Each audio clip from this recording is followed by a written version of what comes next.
Friends, आज की कहानी है मेरा मन देवर जी से नहीं जेठ जी से लग गया है, भाग 2। पिछले भाग में आपने पढ़ा, छाया और चंदन की शादी को 5 साल हो चुके थे, लेकिन आज उनका गोना आया था। छाया के साथ उसकी छोटी बहन इच्छा भी आई थी। इच्छा छाया से ज्यादा सुंदर थी और चंचल भी। रात को जब सभी छत पर सो रहे थे, लेकिन इच्छा को जगह बदलने की वजह से नींद नहीं आ रही थी, तो वह बाहर बरामदे में टहलने लगी। लेकिन उसे कुछ आवाज सुनाई दी तो वह लालटेन लेकर देखने के लिए गई, तो वहां उसकी मुलाकात मोहित से हो गई और दोनों एक दूसरे को पसंद करने लगे। अगली रात को इच्छा छत से नीचे पानी पीने के लिए उतरी तो पीछे पीछे मोहित भी आ गया। उसने उसे जोर से बाहों में भर लिया और दोनों एक दूसरे में समा गए। लेकिन अब इच्छा के जाने का समय हो गया था। इच्छा नम आंखों से अपने घर चली गई, लेकिन अब इच्छा का मन अपने घर पर बिल्कुल भी नहीं लग रहा था। वह हमेशा मोहित के बारे में ही सोचती रहती। कुछ दिनों के बाद छाया की चिट्ठी आई, वह पेट से है, इच्छा को भेज दो। इच्छा छाया के ससुराल आ गई, लेकिन जब मोहित को पता चला इच्छा आई हुई है, तो वह 1 हफ्ते की छुट्टी लेकर वापस घर आ गया। इधर इच्छा ने देखा घर पर छाया का छोटा देवर अमन आया हुआ है, जो शादी में नहीं आया था। इच्छा और अमन अब काफी घुल मिल गए थे, लेकिन ये सब मोहित को अच्छा नहीं लग रहा था। एक दिन सरपंच की बिटिया की शादी थी, तो सभी शादी में गए हुए थे। निर्मला ने इच्छा से कहा कि तुम खाना खाकर वापस चली जाओ, क्योंकि घर पर छाया अकेली है। तो चंदन ने इच्छा को अमन के साथ वापस घर पर भेज दिया। इच्छा घर आकर पूरी रात मोहित और अमन के बारे में ही सोचती रही, क्योंकि उसे मोहित से जिस्मानी प्यार हुआ था और अमन से उसे रूहानी प्यार हो गया था। अब वह क्या करे, अब आगे। सुबह हुई, मोहित वापस दूसरे शहर जाने की तैयारी कर रहा था, लेकिन अमन अभी कुछ दिन और रुकने वाला था। तपस्या ने चाय बनाई और इच्छा से कहा कि देवर जी को चाय दे आओ। इच्छा गिलास में चाय लिए अमन के कमरे में पहुंची। अमन अभी भी सोया हुआ था। इच्छा ने खाट के बगल पर बैठकर अमन को उठाना चाहा। अमन जैसे ही उठा, अपने पास इच्छा को देख उसे लगा कि वह सपने में है, और उसने इच्छा को अपनी तरफ खींच लिया। इससे पहले कि इच्छा कुछ समझ पाती, अमन समझ चुका था कि ये सपना नहीं, हकीकत है। वो हड़बड़ाकर उठा और अपने किए की माफी मांगते हुए बोला, मुझे माफ कर दो, मुझे लगा मैं सपना देख रहा हूँ। इच्छा चिढ़ाते हुए बोली, अच्छा तो सपने में आप हमें ही देख रहे थे। अमन शर्मा गया और बोला, हाँ सपना तो तुम्हारा ही देख रहा था, लेकिन ये सपना हकीकत बन गया। दोनों जोर से हंस पड़े। दोनों की हंसी रसोई तक सुनाई दे रही थी। तपस्या, अम्मा जी इच्छा बहुत खूबसूरत है। निर्मला, हर रंग भले ही दबा है, लेकिन सुंदर तो है। तपस्या, काम काज में भी अच्छी है, घर के सारे काम भी आते हैं उसे। निर्मला, हाँ आवत तो है, लेकिन तुम कहना क्या चाह रही हो। तपस्या, देवर जी के लिए कैसी रहेगी इच्छा, दोनों एक दूसरे से घुले मिले भी हैं। तपस्या जानती थी मोहित इच्छा को पसंद करता है, इसलिए तो इच्छा की शादी अमन से कराना चाहती थी, जिससे रिश्ते में इच्छा इस घर की बहू बन जाए और फिर मोहित उससे बात भी ना कर पाए। लेकिन तपस्या को नहीं पता था कि इच्छा और मोहित के बीच में अब जिस्मानी रिश्ता बन चुका था। तपस्या की बात सुन निर्मला चुप रही। वहीं थोड़ी देर बाद मोहित ने तपस्या को आवाज दी, अरे खाना नहीं बना क्या, ट्रेन छूट जाएगी मेरी। मोहित की आवाज इच्छा के कानों में भी पड़ी। उसे याद आया आज मोहित वापस जा रहा है। वो मोहित से मिलकर एक बार गले लगकर विदाई करना चाहती थी। तभी निर्मला ने मोहित को आवाज लगाई, ओ मोहित, यहाँ बात करनी है तुझसे। मोहित कुर्ता पहनते हुए निकला। हाँ बोलो अम्मा, क्या बात करनी है। निर्मला, आज की ट्रेन छोड़ दे और सीधा मंजली बहू के यहाँ चला जा। मोहित, क्यों, क्या हुआ। बस अमन आया है तो सोच रहे हैं उसका शगुन भी कराए देते हैं, पता नहीं फिर छुट्टी मिलेगी या नहीं। मोहित, अरे तो पहले रिश्ता तो आने दो, ऐसे ही चले जाएं शगुन का बुलावा देने। निर्मला, अरे शगुन का बुलावा नहीं देना है, बल्कि इच्छा और अमन के रिश्ते की बात करने जाना है। ये सुनकर मोहित के तो होश ही उड़ गए। वो हकलाते हुए बोला, क्या बोल रही हो अम्मा, भांग वांग खा लिए हो क्या, क्या बुराई गई हो। निर्मला, काहे ऐसा क्या बोल दिया मैंने। इच्छा अच्छी है, कामकाज और व्यवहार में कुशल है, तो बुराई क्या है। मोहित, पहले अमन से तो पूछ लो। निर्मला, क्यों, तुम्हारा और चंदन का ब्याह क्या पूछ के किया था। इधर छाया और चंदन ने भी दोनों की बातें सुन ली। वो खुशी से बोले, अरे वाह अम्मा, सही बोल रही हो। वैसे भी अमन की भी उम्र निकली जा रही है और इच्छा को सब जानते भी हैं।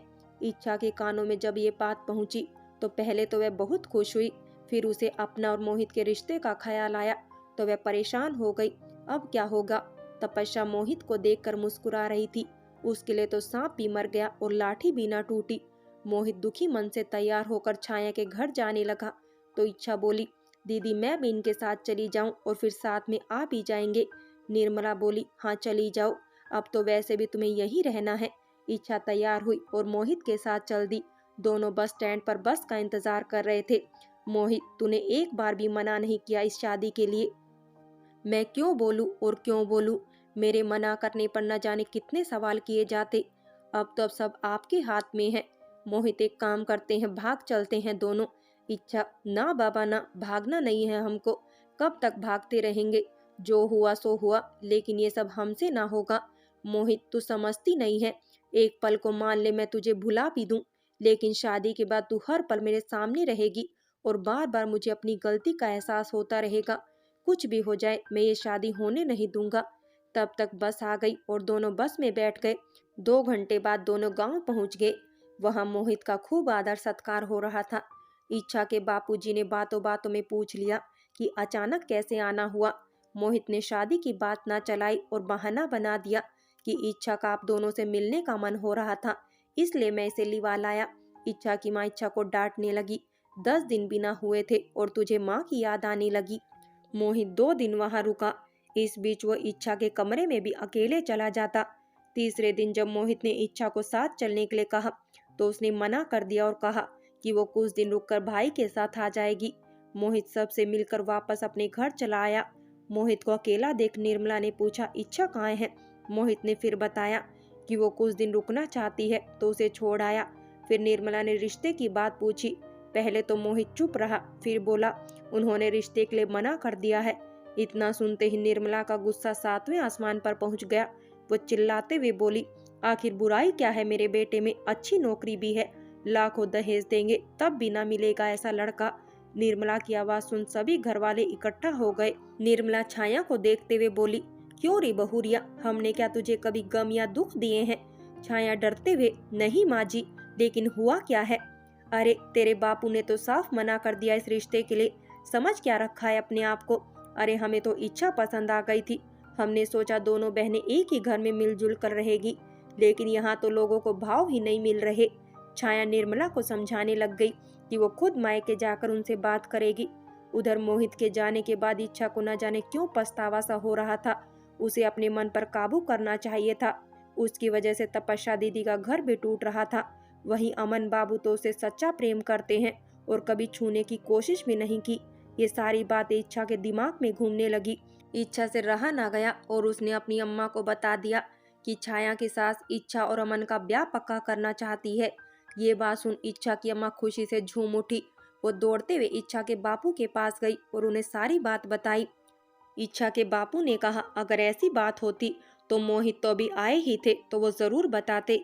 इच्छा की माँ ने सलाह दी कि वो इच्छा को छोड़ने चले जाए और ये भी पता लगा ले कि ये बात सच है कि नहीं। उधर मोहित अगली सुबह अपने शहर वापस काम पर चला गया। इस बार भी वो तपस्या को अपने साथ न लेकर गया। जब से अमन और इच्छा के रिश्ते की बात उसके कानों में पड़ी है, तब से वो घर में किसी से नजरें न मिला पा रहा था। उधर 3-4 दिन बाद इच्छा के बापू से लेकर छाया के ससुराल पहुंच गए। बापू और इच्छा को देख छाया तो बहुत खुश हुई, लेकिन निर्मला ने मुंह बना लिया। वो लगातार ताने दिए जा रही थी और बता रही थी उसके अमन के लिए एक से एक रिश्ते आ रहे हैं। इच्छा के बापू को कुछ भी समझ में नहीं आ रहा था। तभी छाया ने बापू को अपने कमरे में बुलाया। जैसे ही बापू कमरे में आए वो बोली, बापू आप क्या चाहते हो? इतना अच्छा रिश्ता खुद चल कर आया है और आपने मना कर दिया। बापू, मेरी तो कुछ भी समझ में नहीं आ रहा बेटी कि तुम बोल क्या रही हो और किस रिश्ते की बात कर रही हो। छाया, जब जेठ जी देवर जी का रिश्ता इच्छा के लिए लेकर गए तो आपने मना क्यों कर दिया?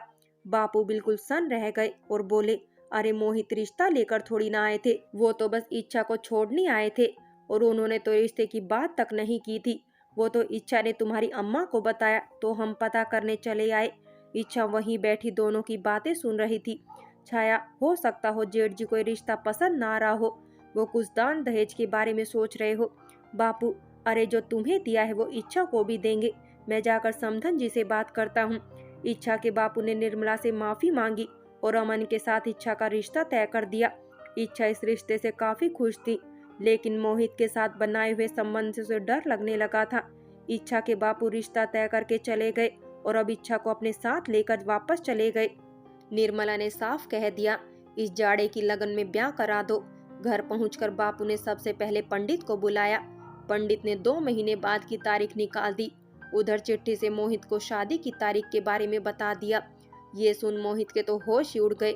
मोहित ने इच्छा के लिए एक चिट्ठी लिखी और कहा, पुरानी सारी बातें भूल जाओ, अब नई जिंदगी की शुरुआत करो। मोहित इतनी जल्दी मान गया, इसके पीछे कारण ये भी था, उसका दिल अब अपने मालिक की लुगाई से लग चुका था। सब कुछ ठीक चल रहा था। शादी की तैयारियों के लिए छाया भी अपने मायके आ गई। एक दिन छाया और इच्छा बाग बगीचे में टहलने के लिए निकली।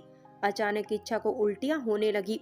छाया घबरा गई और हकीम के पास जाने के लिए कहा, लेकिन इच्छा ने मना कर दिया। न जाने क्यों छाया को इच्छा पर शक हुआ और उसने इच्छा से पूछा, तेरे महीने आ रहे हैं ना? इच्छा इस महीने नहीं आए। छाया ने इच्छा के गाल पर चांटा जड़ दिया और बोली, तो तू यही गुल खिलाने के लिए गई थी मेरी ससुराल? अरे 1 महीने बाद तेरी शादी होने वाली है, तुमसे और देवर जी से रहा नहीं जा रहा था क्या? इच्छा रोते हुए, दीदी आपके सर की कसम खाते हैं, अमन जी ने तो हमें कभी छुआ तक ना। ये तो जेठ जी। बोलते हुए इच्छा चुप हो गई। फ्रेंड्स, बाकी की कहानी अगले भाग में देखें। और अगर कहानी अच्छी लगी हो तो लाइक करें, शेयर करें और प्यार भरी कहानी चैनल को सब्सक्राइब करें।